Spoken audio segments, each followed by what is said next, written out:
Health, Your Responsibility with Dr. Goodness. So if you're just seeing me for the first time, this is a channel where I give you health-related information to enable you to take responsibility for your health. Because I believe that your health is first of all your responsibility. So if you're yet to subscribe, please do so, and also get your friends and family members to subscribe. Okay, so today I'm going to be talking about a very interesting topic. Okay, due to popular demand, I'm going to be talking about mental health issues. Yes, mental health issues has actually been receiving a lot of attention lately, because we've been having increasing incidents of people who are actually becoming aware or actually seeking help due to mental health issues. Okay, and unfortunately we also have a lot of people who are also living with mental health issues that are not seeking help, either because they are ignorant of the condition, or due to social or personal stigmatization, okay, associated with actually seeking help, due to mental health issues. Okay, so it is very important, because as of 2019, statistics show that 1 out of every 8 person you meet is actually having a mental health issue. Yes, that's an overwhelming number, but that is even before the COVID-19 pandemic. Okay, because statistics also show that this number has actually been increased by about 26 to 28% due to COVID-19 pandemic. Yes, very sad indeed. And unfortunately, this is an aspect of medicine that has not actually been receiving the effective care that it should. Okay, because a lot of people don't actually have access to health care, about mental health issues. So this is why this video is important. Okay, so that we know how to recognize these things and how to actually tackle them. Okay, so I'm going to be doing a series of videos to actually be able to capture all the mental health disorders as much as I can, not all of them, but those that are common to us. Okay, so today I'm going to be doing some few. Okay, so but before then, we need to define what these mental health issues are.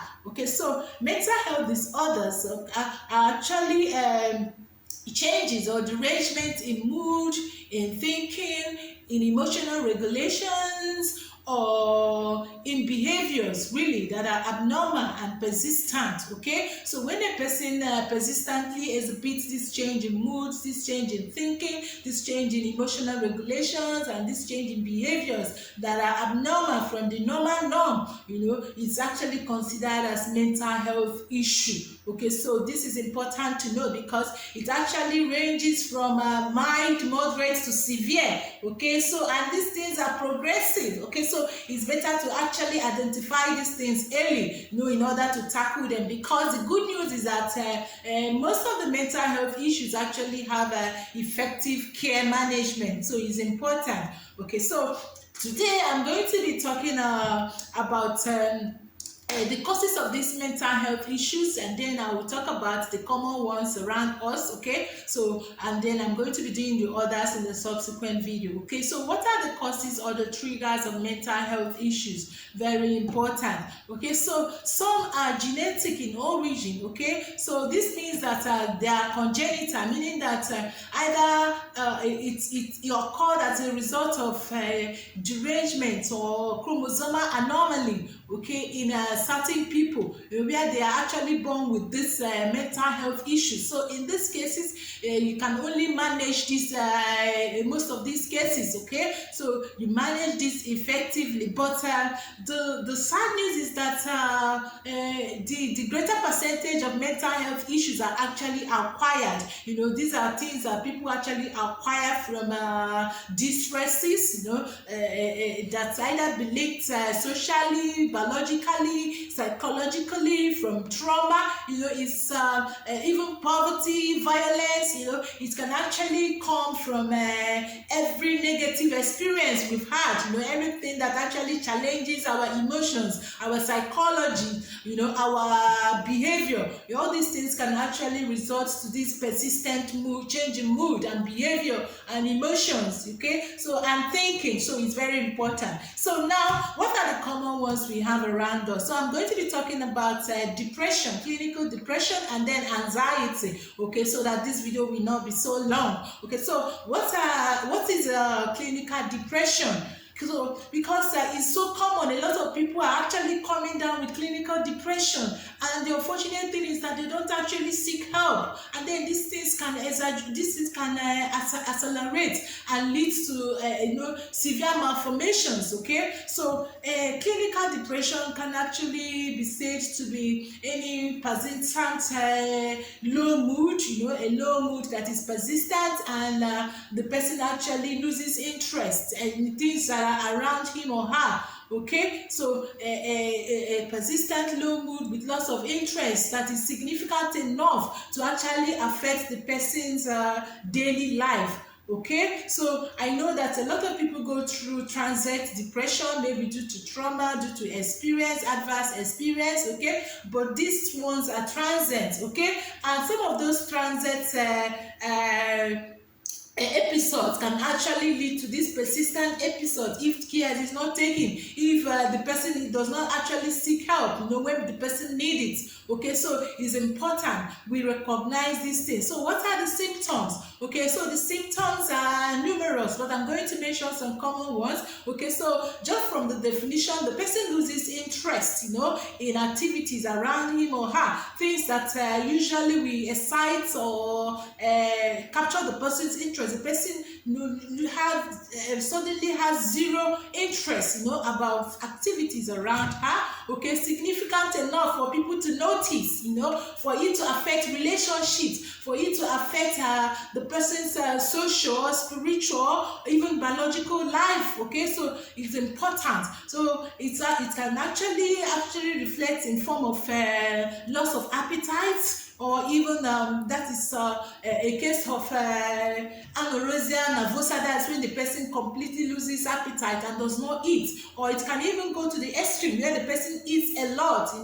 It's just the person is just interested in eating without even minding what she's eating, just because person suddenly eats a lot. Okay, so it's part of the science. Okay, it can actually affect sleep pattern. You find out the person either loses sleep, insomnia, persistently loses sleep. Okay, that is why if care is not taken, this depression can actually lead to other structural or biological derangement, because when a person is actually deprived of sleep for a long time, the brain can actually be affected. Okay, so you see some of these people, they lose sleep, and some actually go to the other extreme and sleep excessively. They are always sleeping. They sleep in class, they sleep at work, they sleep everywhere, because suddenly they don't care. Okay, so that is a sign of depression. Okay, and a lot of people are actually struggling with this. But the good news is that you can actually seek help and receive effective care. Okay, so there's no need to be embarrassed, there's no need to be ashamed. Okay, this is a medical condition that can actually be effectively managed, okay, when you seek help. So this is the reason for making this video, okay, so that you know that we actually understand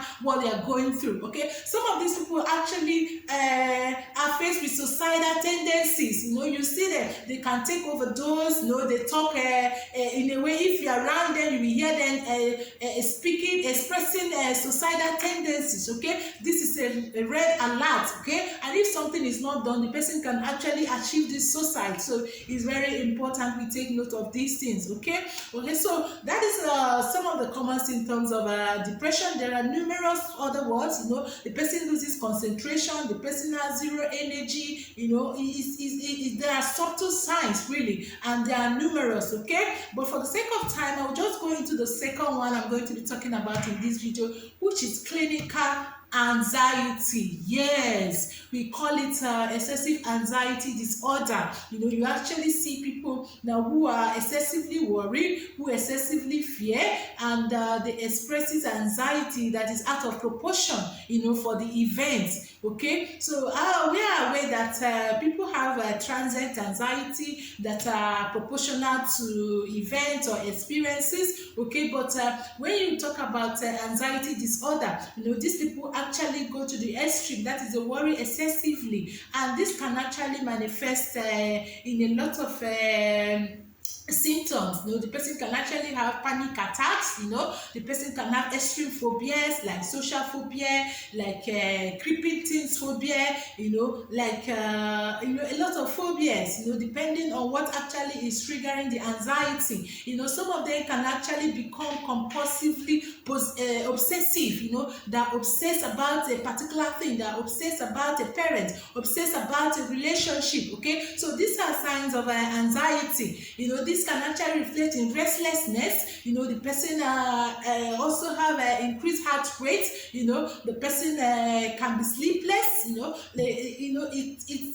It's a gamut of syndrome that are actually called this anxiety disorder. So it can come in so many ways. The person can actually hallucinate.